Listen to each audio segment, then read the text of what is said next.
Assalamualaikum teman-teman, kembali lagi di channel YouTube Irma Nurhidayati Stories. Jangan lupa dukung terus channel ini dengan cara like, subscribe, komen, dan share ya. Terima kasih. Satu atap, dua hati. Karya Irma Nurhidayati. Selamat membaca.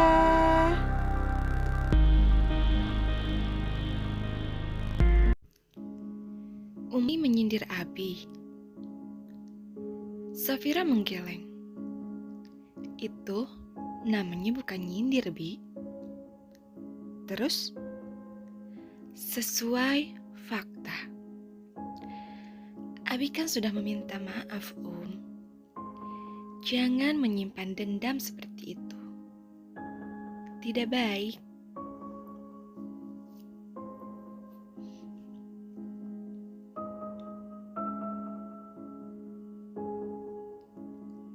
Safira mengembuskan napas kasar.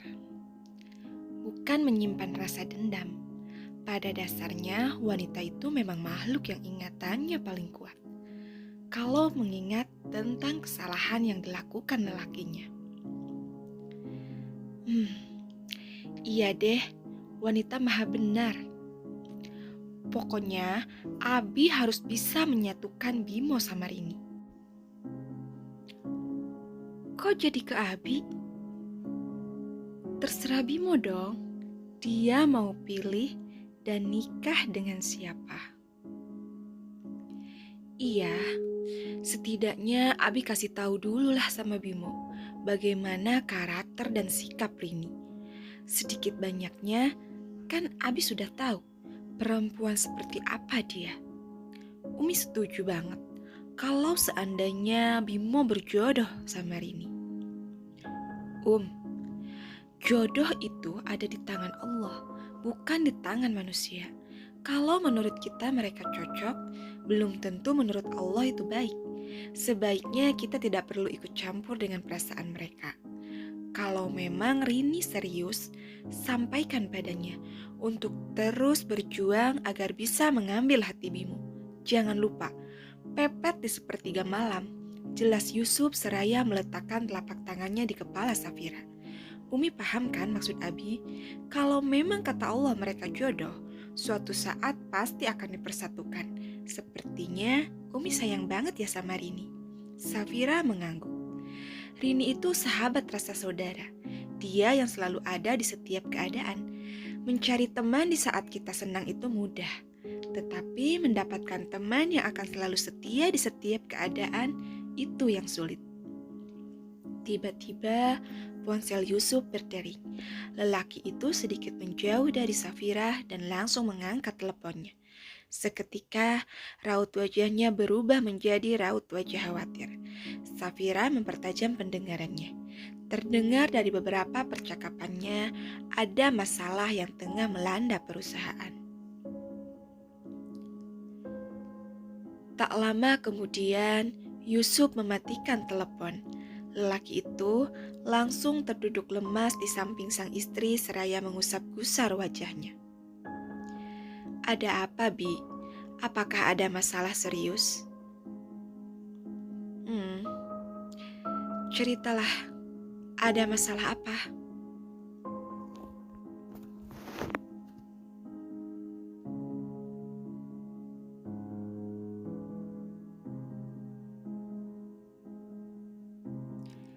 Perusahaan mengalami 70% kerugian di bulan ini. Kalau tidak segera diperbaiki dan omset dalam 2 bulan ini tidak stabil, ada kemungkinan kita akan mengalami kebangkrutan. Apakah sudah dicek pengeluaran dan pemasukan bulan ini? Sudah. Bahkan bagian keuangan sampai mengeceknya berulang kali. Tetapi tidak ditemukan keganjilan apapun. Benar-benar aneh, balas Yusuf.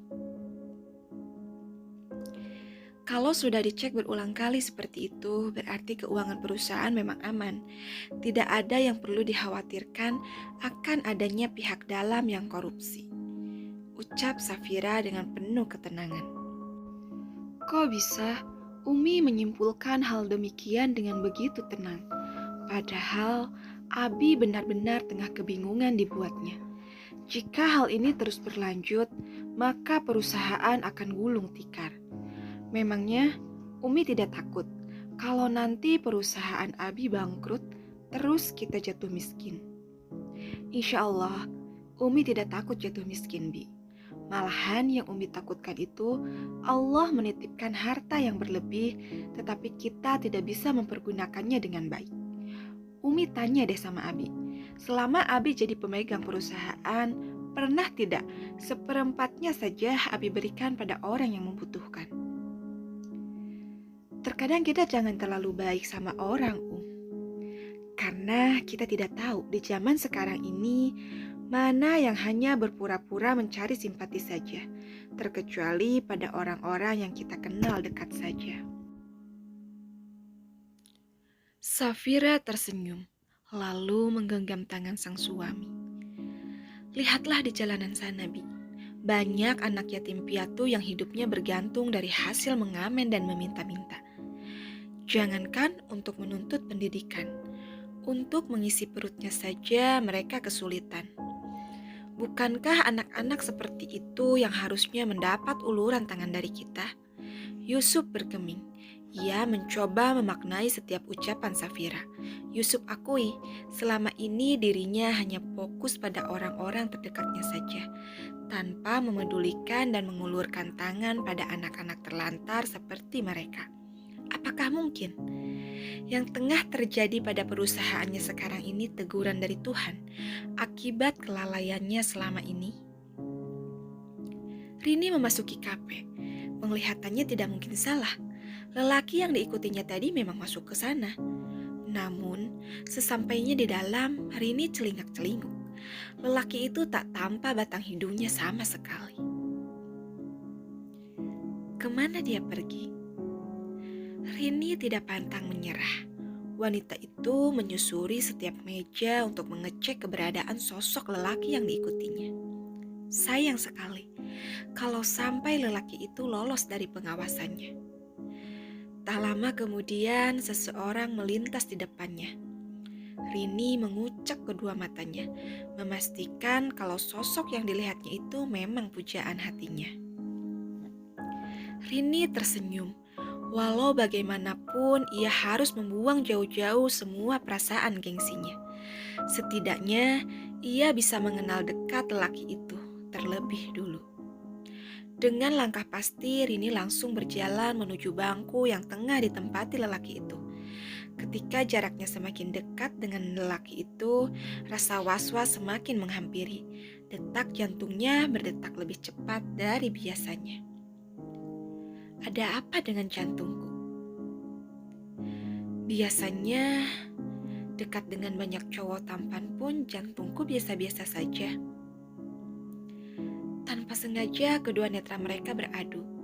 Merasa diperhatikan oleh lelaki depannya, Rini langsung menjadi salah tingkah. Hai, kita bertemu lagi. Kamu temennya Yusuf kan? Sapa Rini dengan sedikit kikuk. Apakah sebelumnya kita pernah bertemu?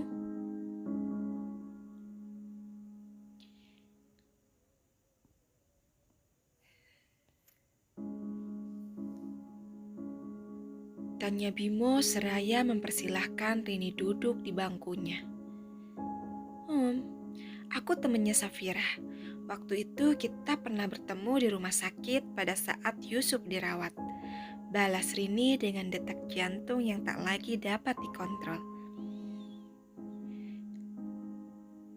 Bimo tanpa mengingat-ingat tentang pertemuan mereka, lalu mengangguk membenarkan.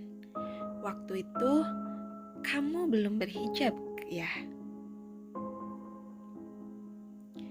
Iya benar, baru 1 bulan aku memutuskan untuk menutup aurat.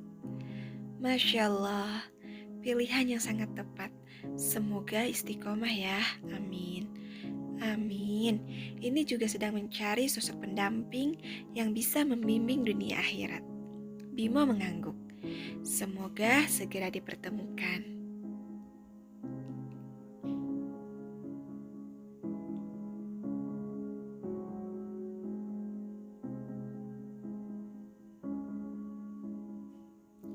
dengan lelaki baik menurut versinya. Amin. Ini sudah dipertemukan, gumam Rini. Hah? Alhamdulillah, kalau begitu semoga secepatnya dipersatukan. Amin. Semoga secepatnya kita dipersatukan. Hah? Maksudnya? Iya, aku, kamu menjadi kita. Balas Rini seraya memperagakan dengan telunjuk kiri dan kanan yang disatukan. Bimo terkekeh. Bisa saja bercandanya, bikin orang kebingungan. Rini tersenyum getir. Aku serius? Bimo tertawa terbahak-bahak. Kamu lucu sekali. Kalaupun serius, tidak mungkinlah. Cewek berani nembak cowok duluan. Lagi pula kita baru 2 kali bertemu. Tidak mungkin juga rasa itu langsung hadir. Untuk urusan hati, jangan dijadikan lelucon, Mbak. Siti Khadijah juga melamar Nabi, walaupun tidak mengatakan langsung sepertiku. Tetapi setidaknya tidak ada yang tidak mungkin dan tidak menjadi masalah juga antara wanita atau lelaki yang mengatakan terlebih dulu perasaannya.